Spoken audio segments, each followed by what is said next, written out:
आप सभी को नमस्कार।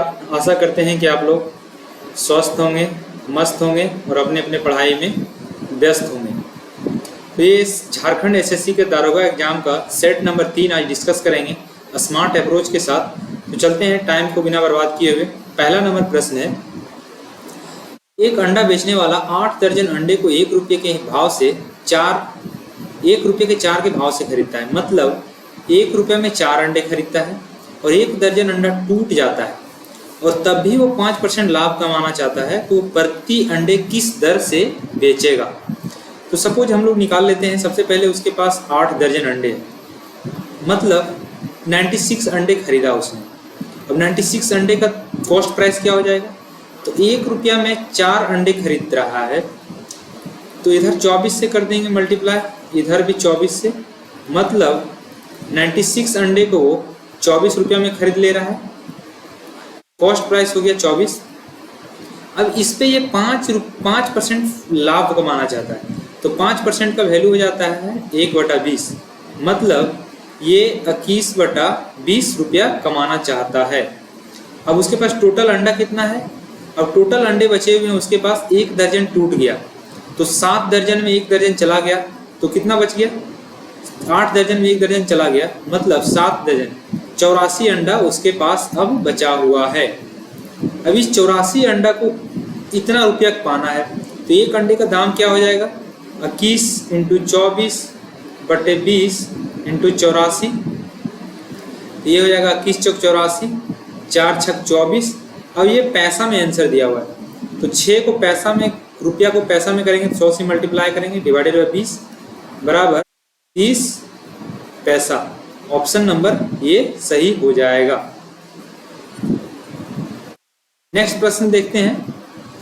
180 का 3/4 225 के 2/4 से कितना अधिक है, तो 180 का 3/4 हो जाएगा 3/4 और 225 का 2/3 यानी 2/3, ये 45 से जाएगा। 45 दिया कितना होता है 135, ये 3 से जाएगा, 3 सती 21, 3 पचे 15, 75 दूना 150, ये कितना ज़्यादा है 35 से 150, मतलब 15 ज़्यादा है। ऑप्शन नंबर डी सही हो जाएगा।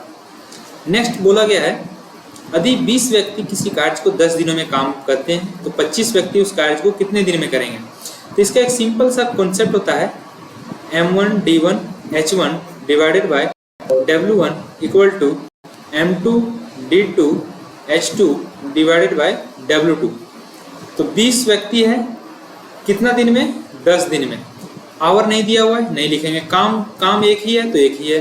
अब 25 व्यक्ति कितना दिन में, D2, ये कट जाएगा, 5 पचे 25, 4 पचे 25, 5 दूना 10, मतलब D2 का वैल्यू कितना आ गया 8 डे।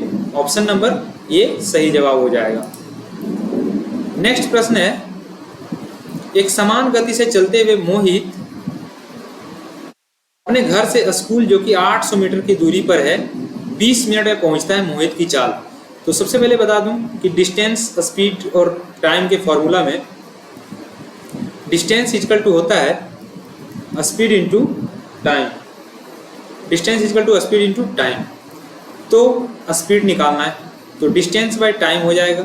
डिस्टेंस कितना है 800 मीटर, स्पीड टाइम कितना है 20 मिनट, तो 20 चौक 80, मतलब 40 मीटर पर मिनट। ऑप्शन नंबर ये सही जवाब हो जाएगा। नेक्स्ट प्रश्न है, एक रेलगाड़ी अपनी स्वयं की चाल की 6/13 चाल से चलकर किसी स्थान पर 26 घंटे में पहुंचती है। यदि रेलगाड़ी अपने स्वयं की चाल से चले तो कितने समय की बचत हो जाएगी। तो इसको रेशियो मेथड से करते हैं। तो रेशियो एक कॉन्सेप्ट बता दें कि यहाँ पे डिस्टेंस जो है फिक्स है, तो डिस्टेंस का फॉर्मूला होता है distance equal to speed into time. तो जब डिस्टेंस कांस्टेंट होगा तो स्पीड और टाइम का मल्टीप्लिकेशन कांस्टेंट होगा, तो स्पीड जो है वो टाइम का इन्वर्सली प्रोपोर्शनल हो जाएगा। तो हमारा स्पीड जो है दिया हुआ है 6/13 चाल से चल रहा है, मतलब ओरिजिनल 13 है, वो चल रहा है कितने से, 6 से।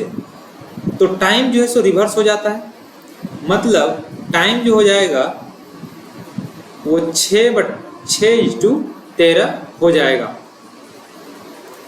अब बोला गया है कि चलकर किसी स्थान पर 26 घंटे में पहुंचती है, मतलब ये अब पहुंच रही है। ये जो टाइम है वो नेक्स्ट अगला टाइम है, तो 13 का वैल्यू 26 है, मतलब ये कितना गुना हो गया, 2 गुना। अब पूछा गया है कि रेलगाड़ी स्वयं की चाल, तो स्वयं की चाल क्या है, 13। जब 13 से चल रहा है तो टाइम कितना यूनिट लग रहा है, 6 यूनिट। चले तो कितना समय बचा लेगा, तब 6 यूनिट का जो एक यूनिट का यहाँ से वैल्यू क्या हो गया, 2, तो 6 यूनिट का वैल्यू कितना हो जाएगा, 12। तो कितने घंटे समय बचाएगी यदि ओरिजिनल टाइम से चलेगी, तो पहले 26 लग रहा था, अब 12, मतलब 14 घंटे टाइम बचा लेगी। ये प्यारा सा सवाल है। नेक्स्ट प्रश्न है, 2 पासे के एक साथ फेंकने पर योगफल 7 आने की संभावना क्या है। कल ही हम बताए थे कि टोटल जो आउटकम है पासा के केस में जो होता है क्या, 6 का पावर n। 2 पासा है तो एक साथ फेंक रहे हैं तो कितना हो जाएगा, 6 स्क्वायर मतलब 36। अब हमको पॉसिबल आउटकम लिखना है। पॉसिबल आउटकम क्या होगा, एक साथ फेंकने पर योगफल 7 आने चाहिए। तो सपोज पहले में 1 आता है, दूसरा में 6 आना चाहिए, दूसरा में 2 आता है तो पहले में 2 आता है तो 5 आना चाहिए, तो 3 4 से हो सकता है, फिर 4 3 से हो सकता है, फिर 5 2 से हो सकता है, फिर 6 1 से हो सकता है। इसके अलावा और कोई पॉसिबल आउटकम नहीं है। तो कितना हो गया, जो प्रोबेबिलिटी होगा वो क्या होगा, पॉसिबल आउटकम 1 2 3 4 5 और 1 6 डिवाइडेड बाय टोटल आउटकम 36, मतलब 1/6। ऑप्शन नंबर बी सही जवाब हो जाएगा। नेक्स्ट प्रश्न है, लबालब भरी हुई एक टंकी से पानी निकाला जाता है। टंकी की आकृति उस घनाभ की है जिसकी लंबाई 4 मीटर, चौड़ाई 1.5 मीटर और गहराई 80 सेंटीमीटर है। यदि बाहर बहने वाले पानी की दर 120 सेंटीमीटर प्रति सेकंड है तो 6 मिनट के बाद टंकी में पानी की ऊंचाई क्या होगी। देखते हैं, बहुत ही अच्छा सवाल है ये। इसके लिए सबसे पहले हम एक स्लाइड ले लेते हैं।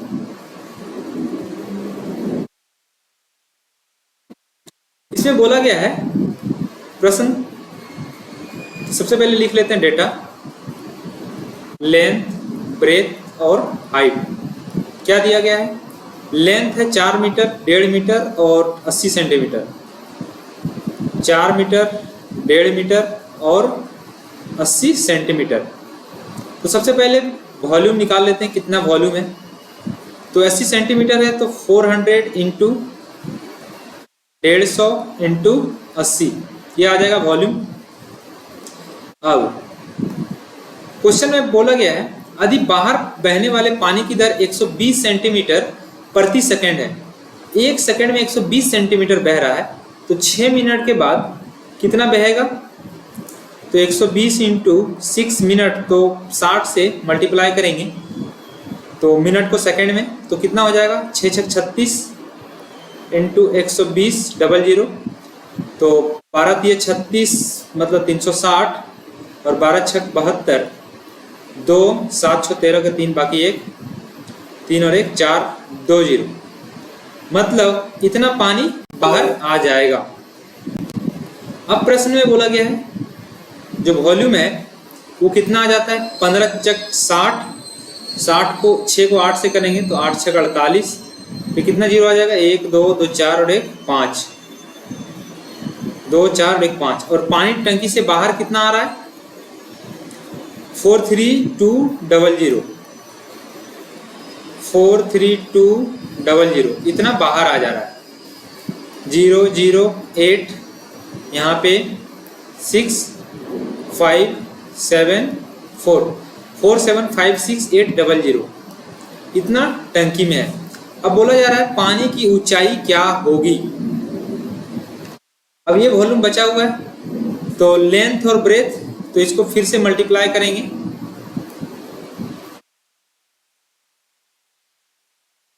400 इंटू 150 इंटू हाइट।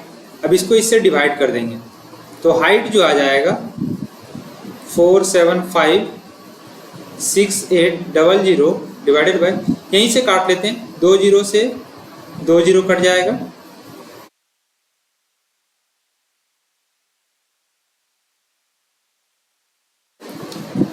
ये 4 से 11 चौक 44, 3 35, सॉरी 11 चौक 44, 3 35 हो गया, तो 8 चौक 32, 3 36, 9 चौक 36, 2 चौक 8, इतना आ जाएगा।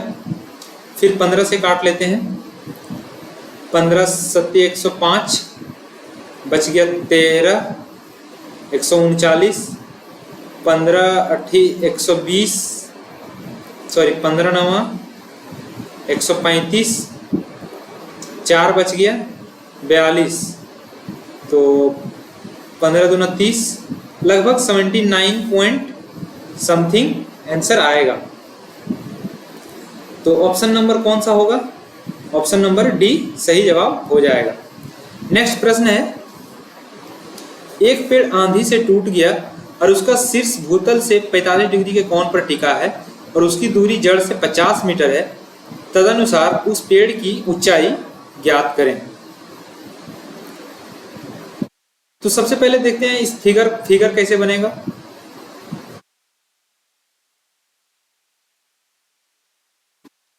सपोज ये पेड़ था, अब ये पेड़ यहां से टूट गया, उसके बाद ये जो टूटा हुआ भाग है वो इसके यहाँ पे टच कर रहा है और भूतल से 45 डिग्री कोण बना रहा है। अब ये 45 डिग्री एंगल बना रहा है और उसकी दूरी जड़ से 50 मीटर है, ये जड़ था, अब यहाँ से दूरी इसका 50 मीटर है, तो 45 डिग्री है तो इसका रेशियो 1 हो जाएगा और ये भी 1 हो जाएगा।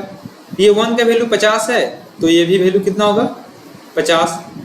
अब ये 1 है, ये 1 है, तो ये कितना हो जाएगा 45 का √2, तो 1 का वैल्यू 50 है तो √2 का वैल्यू 50√2 हो जाएगा। अनुसार उस पेड़ की ऊंचाई, तो पेड़ की ऊंचाई क्या होगा, ये पार्ट रेड कलर से कर देते हैं, ये वाला पार्ट और ये वाला पार्ट क्या होगा, पेड़ की ऊंचाई मतलब 50 प्लस 50√2, 50 कॉमन ले लेंगे, 1 प्लस √2 आंसर हो जाएगा। ऑप्शन नंबर बी सही जवाब हो जाएगा। नेक्स्ट प्रश्न है, एक समबाहु त्रिभुज का क्षेत्रफल 49√3 है, तो उसके प्रत्येक भुजा की लंबाई ज्ञात करें। तो सबसे पहले फॉर्मूला बता दें, समबाहु त्रिभुज का जो एरिया का फॉर्मूला होता है वो होता है √3/4 इंटू ए स्क्वायर, जहाँ पे ये क्या है साइड है, तो एरिया 49 है, √3/4 इंटू ए स्क्वायर हो गया,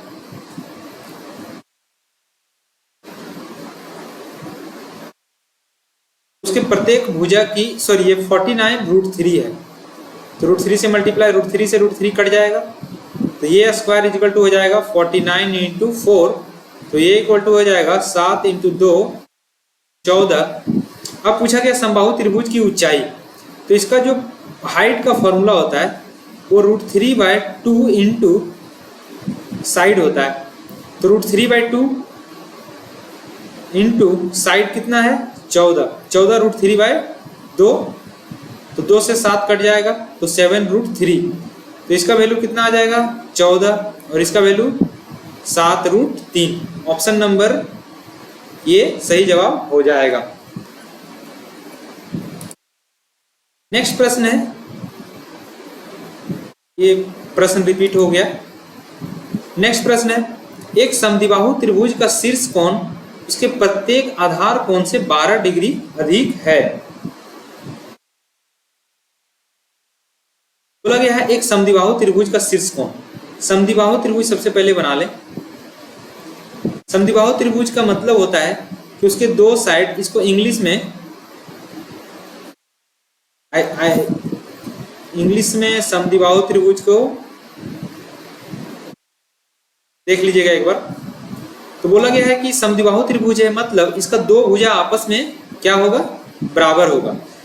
तो दो भुजा बराबर होगा तो आमने सामने का कोण भी बराबर होगा। पर उसके प्रत्येक आधार कोण से एक संभावित त्रिभुज का शीर्ष कोण जो है उसके प्रत्येक आधार कोण से 12 डिग्री अधिक है।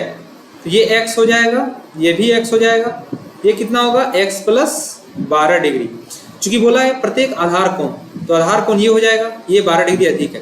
तो हम लोग जानते हैं x प्लस 12 इक्वल टू 180, यहाँ पे भी x आएगा। तो 3x इक्वल टू कितना हो जाएगा 168। तो x इक्वल टू 5 दिया 15, 6 दिया 18, 56 डिग्री। तो शीर्ष कोण कितना हो जाएगा 56 2 58 और 10 68। ऑप्शन नंबर ए सही जवाब हो जाएगा।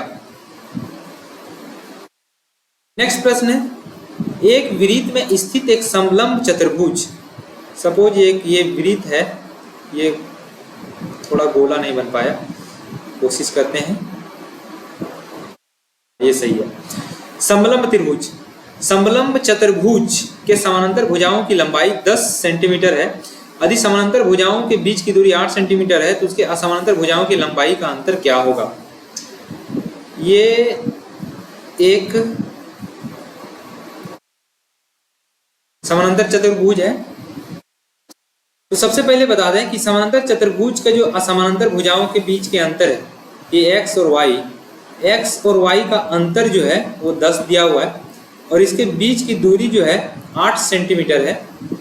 तो असमानांतर भुजा के बीच की दूरी क्या होगा। तो समानांतर भुजा के बीच की दूरी तभी ये समलंब चतुर्भुज बनेगा जब ये असमानांतर भुजा की लंबाई जो है सेम होगा, मतलब ये भी लेंथ और ये लेंथ दोनों सेम होगा, मतलब अब इस दोनों का डिफरेंस जो है वो 0 आएगा। ये थोड़ा सा लॉजिकल प्रश्न था, इसमें कोई कैलकुलेशन नहीं था।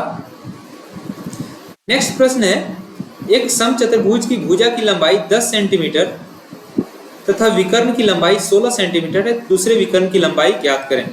तो बता दो समचतुर्भुज ये फिगर है, इसके सभी साइड जो है वो बराबर होते हैं, ये और इसका जो डायगोनल है वो आपस में 90 डिग्री पे कट करता है इक्वली। तो भुजा की लंबाई 10, एक विकर्ण 16, ये टोटल 16 है तो ये 8 हो जाएगा। अब ये राइट एंगल ट्रायंगल बन रहा है, यहां से हम कलर चेंज कर लेते हैं थोड़ा।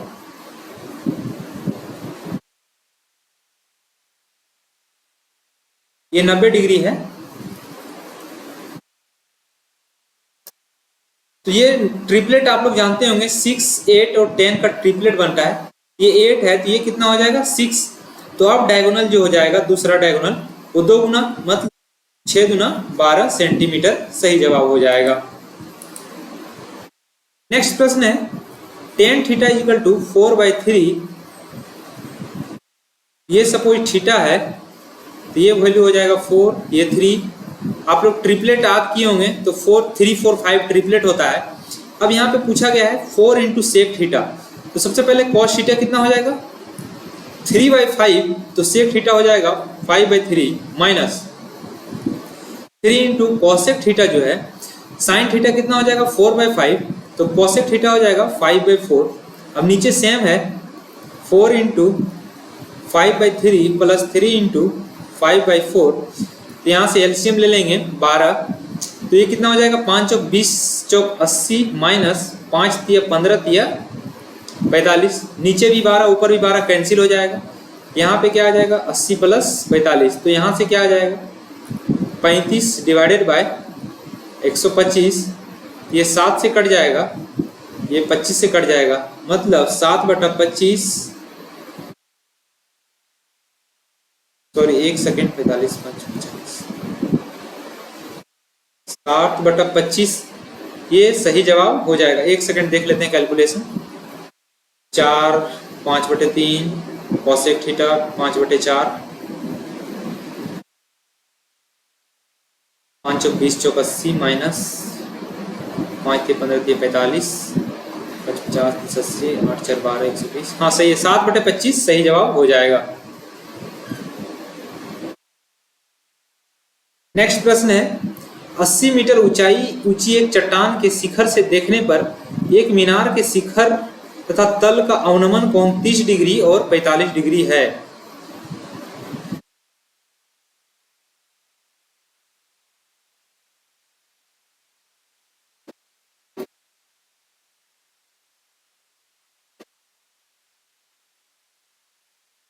ये चट्टान है, माउंटेन। अब यहां से एक जो मीनार है, ये मीनार है, इसके शिखर तथा तल का अवनमन कोण, ये शिखर है और ये तल है, तो इसको यहां से मिला देते हैं। तो इसका अवनमन कोण 30 डिग्री है, तो ये एंगल हो जाएगा 30 डिग्री, और ये 45 डिग्री है, तो ये एंगल हो जाएगा 45 डिग्री। एक्चुअली ये एंगल नहीं, यूनियन होगा, अवनमन यहाँ से बनेगा इधर से, तो ये 30 और ये 45। अब 30 के अकॉर्डिंग ये वैल्यू कितना आ जाएगा 1 और ये √3। अब 45 के अकॉर्डिंग ये वैल्यू 1 और टोटल 1। तो यहाँ पे देखते हैं कि ये डिस्टेंस जो √3 है और ये 1 है, तो इसको भी √3 बनाना पड़ेगा, तो ये √3 होगा, तो टोटल यहाँ से यहाँ तक √3 हो जाएगा और ये वैल्यू 1 होगा। अब देखते हैं, ये 80 मीटर है, मतलब 3 का वैल्यू कितना दिया हुआ है 80। अब प्रश्न में पूछा गया है मीनार की ऊंचाई, तो मीनार की ऊंचाई क्या है ये, तो टोटल √3 में क्या माइनस करना पड़ेगा 1, तो √3 का वैल्यू 80 है, तो √3 - 1 का वैल्यू क्या हो जाएगा 80 बटे √3 -1, तो यहाँ से हो जाएगा 80, √3 से √3 कट जाएगा 1 बाय √3, तो मल्टीप्लाई करेंगे तो 80 - 80 बटे √3 सही जवाब हो जाएगा, यानी ऑप्शन नंबर सी सही जवाब। नेक्स्ट प्रश्न है, एक वर्ग जिसका विकर्ण 16√2 है, बीच में एक विषम कोण समचतुर्भुज काट कर निकाल लिया जाता है, जिसका विकर्ण 5√2 और 6√2 सेंटीमीटर है, शेष भाग का क्षेत्रफल बताएं। तो सबसे पहले वर्ग है, तो वर्ग का विकर्ण से, एक सेकेंड,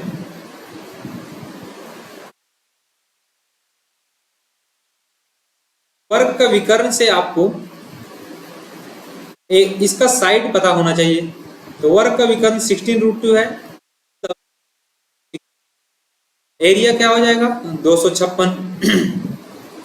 अब इसे एक विषम कोण समचतुर्भुज काट लेते हैं, जिसका विकर्ण, तो समचतुर्भुज का जो एरिया होता है वो half into diagonal 1 into diagonal 2 का रूट होता है, सॉरी डायगोनल 1 और डायगोनल 2 का मल्टीप्लिकेशन होता है।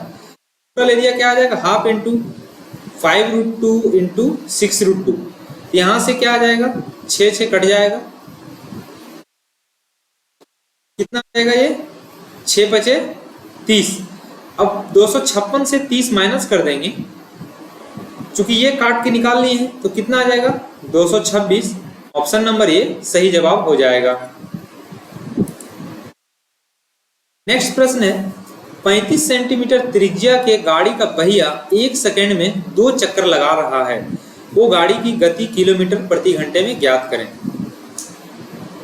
तो सबसे पहले देखते हैं, एक चक्कर लगाने में जो है वो सरकमफेरेंस के बराबर डिस्टेंस कवर करता है, तो 2πr, तो 2 इंटू 22/7 इंटू रेडियस कितना है 35 सेंटीमीटर। 35 सेंटीमीटर है, इसको मीटर में कन्वर्ट कर लेंगे तो 100 से मल्टीप्लाई करेंगे। अब कितना चक्कर लगा रहा है, तो 2 चक्कर। ये आगे हमारा डिस्टेंस। अब हमें एरिया यहाँ पे स्पीड पूछा है, तो स्पीड के लिए क्या होता है डिस्टेंस बाय स्पीड का जो फॉर्मूला होता है वो distance by time equal to speed. Distance को टाइम से डिवाइड करते हैं तो स्पीड आ जाता है। अब यहाँ पे डिस्टेंस है, अब इसको टाइम से डिवाइड कर देंगे तो टाइम कितना है 1 सेकेंड, 1 से डिवाइड कर देंगे। अब प्रश्न में पूछा गया है किलोमीटर प्रति घंटा, ये हमारा डिस्टेंस जो स्पीड आया है वो मीटर पर सेकेंड है। अब इसको किलोमीटर पर आवर में कन्वर्ट करने के लिए 18/5 से मल्टीप्लाई करते हैं। तो यहाँ से कितना आ जाएगा, 5 7 35, ये फिर मल्टीप्लाई करेंगे तो आ जाएगा 2 2 4, ये 25, या तो रहने देते हैं। ये कितना आ जाएगा, 22 को 7 से मल्टीप्लाई करेंगे तो 22 को 7 से करेंगे तो 154, इसको 18 से करेंगे तो कितना आ जाएगा, 8 चौक 32 के 2 बाकी 3, 15 8 2 120 और 3 123, 154 को करेंगे तो 154। एक सेकेंड, कितना आ गया। अब 154 को 1 से करेंगे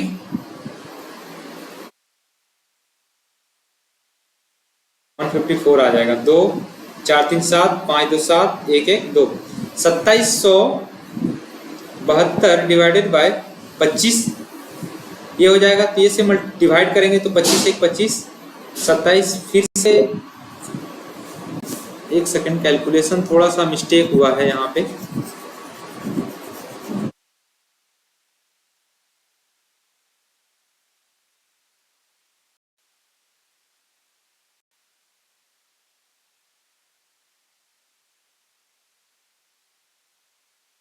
पैंतीस सेंटीमीटर है, 1 सेकंड में 2 चक्कर लगा रहा है।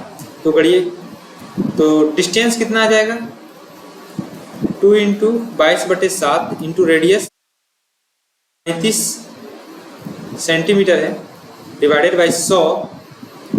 तो 2 चक्कर लगा रहा है तो 2, 1 सेकंड है तो 1 सेकंड से डिवाइड कर देंगे और ये किलोमीटर प्रति घंटा है तो 18/5 से मल्टीप्लाई कर देंगे।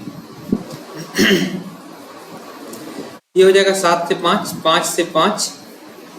अब यहाँ पे बच गया 18 दूना 36 दूना 72, 18 दूना 36 दूना 72 को 22 से करेंगे, ये 7 छूट गया था मेरा, 72 दूना 144, 72 दूना 144, ये 4 4 8 5, ये 1 15.84, 15.84 चूंकि 100 से डिवाइड करेंगे तो 15.84 सही जवाब हो जाएगा।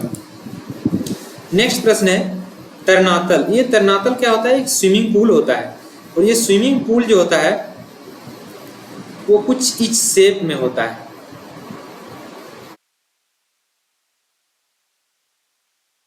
स्विमिंग पूल जो है इस शेप में होता है। तो यहाँ पे जो हाइट है तो ये एक ट्रेपीजियम शेप का होता है, ट्रेपीजियम समलम शेप का ट्रेपीजियम। तो पूछा गया है इसका आयतन क्या होगा। तो सबसे पहले एरिया निकाल लेते हैं। तो ट्रेपीजियम का एरिया होता है half into sum of side into perpendicular distance. Area जो हो जाएगा हाफ इंटू गहराई कितना दिया हुआ है, जो 5 + 1 इंटू चौड़ाई क्या है 8 और लंबाई 14, ये कितना हो जाएगा, ये वॉल्यूम आ जाएगा। तो ये वॉल्यूम में क्या कहते हैं, वॉल्यूम का जनरल फॉर्मूला होता है लेंथ ब्रेथ इंटू हाइट। यहाँ से जो ट्रेपीजियम शेप का रहता है तो उसका हाइट हम लोग एवरेज ले लेते हैं। तो 5 और 1 6 का एवरेज 3 हो जाएगा, ये 3 8 इंटू 14, ये कितना हो जाएगा 8 ये 24 दे 240 और 24 चौक 96, ये 6 9 4 13 का 3, ये 336 सही जवाब हो जाएगा। नेक्स्ट प्रश्न है 54 सेंटीमीटर के एक तार को मोड़कर एक समबाहु त्रिभुज बनाया गया, आइसोसेलेस ट्रायंगल। समबाहु त्रिभुज का जो प्रॉपर्टी होता है वो सभी भुजा आपस में बराबर होता है। तो अब कितना डिस्टेंस था 54 सेंटीमीटर, मतलब 3a = 54, तो एक साइड कितना हो जाएगा 18 सेंटीमीटर। अब त्रिभुज का क्षेत्रफल ज्ञात करें। तो समबाहु त्रिभुज का क्षेत्रफल जो होता है पीछे प्रश्न में हम सॉल्व किए थे √3/a भुजा स्क्वायर। तो √3/4 इंटू 18 × 18 हो जाएगा, ये 4 से 2 दूना 4, 9 दूना 18, 2 दूना 4, 2 से 9, मतलब 9×81√3। कौन सा ऑप्शन है? ऑप्शन नंबर ए सही जवाब हो जाएगा। नेक्स्ट प्रश्न है, ताश की गड्डी से एक पत्ता निकाला गया, इसका काला या गुलाम होने की संभावना क्या है? तो पिछले प्रश्न में हमने बताया था कि ताश के बारे में कि ये काला और गुलाम। तो काला क्या होता है? तो काले पत्ते में 26 होते हैं, तो 26C1, और गुलाम जो है वो एक काले में 2 गुलाम होते हैं, तो 2C1 डिवाइडेड बाय 52C1 हो जाएगा, मतलब 26 2 28 बटे 52, ये 7 चौक 28 divided by 13 Chowk 52, option number D सही जवाब हो जाएगा। ये जो कॉम्बिनेशन और परमुटेशन और कॉम्बिनेशन है, ये हम एक शॉर्ट वीडियो में लेके आएंगे, जिसमें आपको परमुटेशन एंड कॉम्बिनेशन का जो शॉर्ट ट्रिक है और जो इसमें फॉर्मूला यूज होता है, इस पे चर्चा करेंगे एक दिन शॉर्ट ट्रिक के माध्यम से, जिसमें शॉर्ट्स वीडियो आएंगे। ये हमारा सेट खत्म हुआ। नेक्स्ट आपका प्रश्न है, एक विकर्ण के वर्ग के विकर्ण की 1/3 4√2 मीटर है, तो वर्ग की भुजा की माप क्या होगी? ये आपका क्वेश्चन ऑफ द डे है। इसे सॉल्व करके आप लोग कमेंट में जरूर बताएं। आप लोग कमेंट नहीं करते हैं, ना ही लाइक करते हैं। 300-400 व्यू जाता है और लाइक और कमेंट कुछ भी नहीं रहता है। तो आप लोग का ही मोटिवेशन है, आप लोग के चलते ही हम ये सीरीज चालू किए हैं। तो आप लोग ज़्यादा से ज़्यादा दोस्तों के पास शेयर करें, लाइक करें और कमेंट करें, ताकि हम लोग का हौसला जो है वो बना रहे और हर एक दिन लोग ये सीरीज आप लोग के लिए आए। पीपीटी बनाना पड़ता है, उसके बाद क्वेश्चन सेलेक्ट करना पड़ता है, टाइप करना पड़ता है, बहुत सारे काम हैं। तो ये सारा आप लोग के लिए किया जा रहा है। तो आप लोग हम लोग का चैनल को लाइक करें, सब्सक्राइब करें, स्टडी फॉर गोल चैनल को। और ये झारखंड कांस्टेबल के लिए जो 25+ फुल लेंथ टेस्ट है, ये निकाला गया है, जिसमें 199 में आपको ऑफर प्राइस में मिल रहा है। ये बाइलिंगुअल हिंदी और इंग्लिश में होगा। उसके बाद ये दोनों बुक जो है प्रैक्टिस के लिए बहुत ही लाभदायक साबित होगा। और ये स्टडी फॉर गोल हमारा यूट्यूब चैनल है, उसको लाइक करें, सब्सक्राइब करें। थैंक यू, धन्यवाद।